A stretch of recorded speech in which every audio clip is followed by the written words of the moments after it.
மகிழ்ச்சியின் சத்தம் வழங்கும் அனுதின தேவ மன்னா. Voice of Joy presents Daily Manna by Reverend A. Benedict. Praise the Lord. God loves you so much. இன்றைய தேவ மன்னாவாக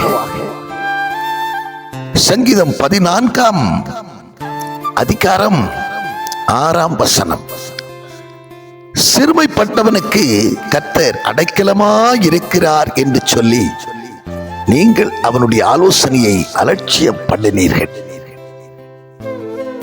இன்றைய மன்னாவின் தலைப்பு, சிறுமைப்பட்டோருக்கு கர்த்தர் அடைக்கலமானவர். கர்த்தர் அடைக்கலமானவர். அவனை கேட்கிற அன்பான தேவச்சனமே, நாம் கடந்த நாட்களிலும் கூட நாம் இந்த தலைப்பிலே நாம் வார்த்தைகளை நாம் கேட்டிருக்கிறோம். சிறுமைப்பட்டவர்கள் மேல் அவர் சிந்தை உள்ளவராயிருக்கிறார்.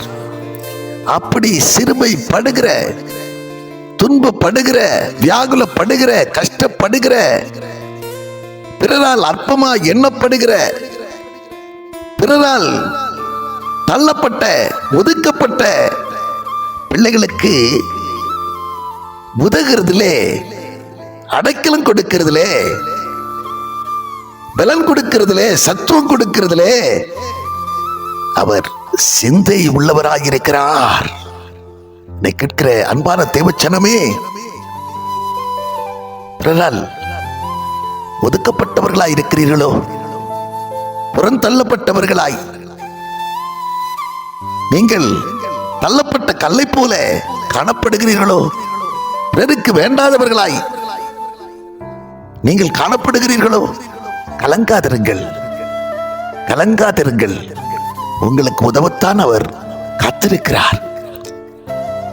உங்களுக்கு அவர் அடைக்கலமாய் இருக்கிறார். அடைக்கலம் தேடி வருவோருக்கு, யாரெல்லாம் அவரே தஞ்சம் என்று நாடி வருகிறார்களோ அவர்களுக்கு உதவ, அவர்களுக்கு அடைக்கலமாயிருக்க அவர் இன்றும் வாழ்கிறார். இன்றும் அவர் உதவ சிந்தை உள்ளவராயிருக்கிறார். கலங்காதிருங்கள், கலங்காதிருங்கள். எதை குறித்தும் பயப்படாதிருங்கள். நாளைய தினம் எப்படி இருக்குமோ, ஐயோ எனக்கு எல்லாமே எதிராகவே நடந்து கொண்டிருக்கிறதே, கிடைப்பது போல் இருக்கிறது, பிறகு என்னை விட்டு தூரம் போய் விடுகிறது, ஏன் எனக்கு மட்டும் இப்படி சம்பவிக்கிறது என்று சொல்லி நீ வாழ்க்கையை முடித்துக் கொள்ள வேண்டும் என்று நீ அந்த நிலையிலே காணப்படலாம். நிர்விசாரத்தோடு நீ காணப்படலாம். உனக்குத்தான் தேவனுடைய வார்த்தை வருகிறது. பயப்படாதே மகளே, நான் உன்னோடு இருக்கிறேன். திகையாதே, நான் உன் தேவன். நான் உன்னை பலப்படுத்தி உனக்கு சகாயம் பண்ணுவேன். உன்னை நீதியின் கரத்தினால் தாங்குவேன் என்று சொல்லி ஆண்டவர் வார்த்தை உன்னை நோக்கி வருகிறது. பிரியமான தேவச்சனமே, தேவ வார்த்தையை நீங்கள் கவனித்து கேளுங்கள். வேதம் சொல்லுகிறது, ஏசாயா 66 அதிகாரம் 2 சிறுமைப்பட்டு ஆவியில் நொறுங்குண்டு யாரெல்லாம் என் வசனத்துக்கு நடுக்குகிறார்களோ அவர்களை நான் நோக்கி பார்ப்பேன் என்று சொல்லி வேதம் சொல்லுகிறது.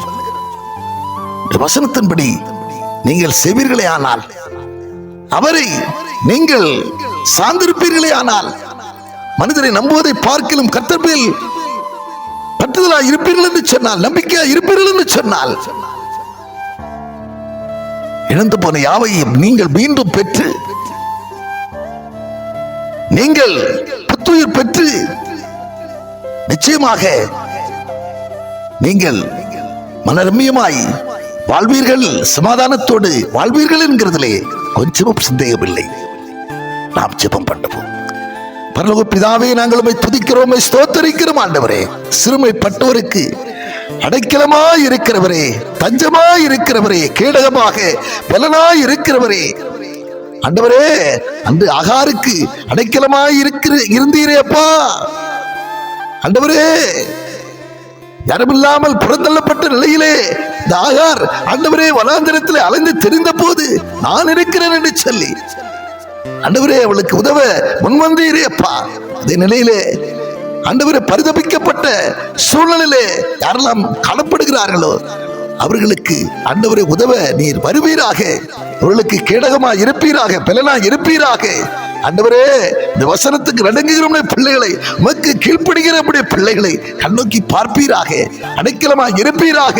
ஆண்டவரே சோத்திரப்பா, பலப்படுத்தி சகாயம் பண்ணுவீராக. நீதியின் கருத்தினாலே நித்தமும் தாங்கி நடத்த வேண்டும் என்று உடைய கருத்தில் அர்ப்பணித்து ஜெபிக்கிறோம்.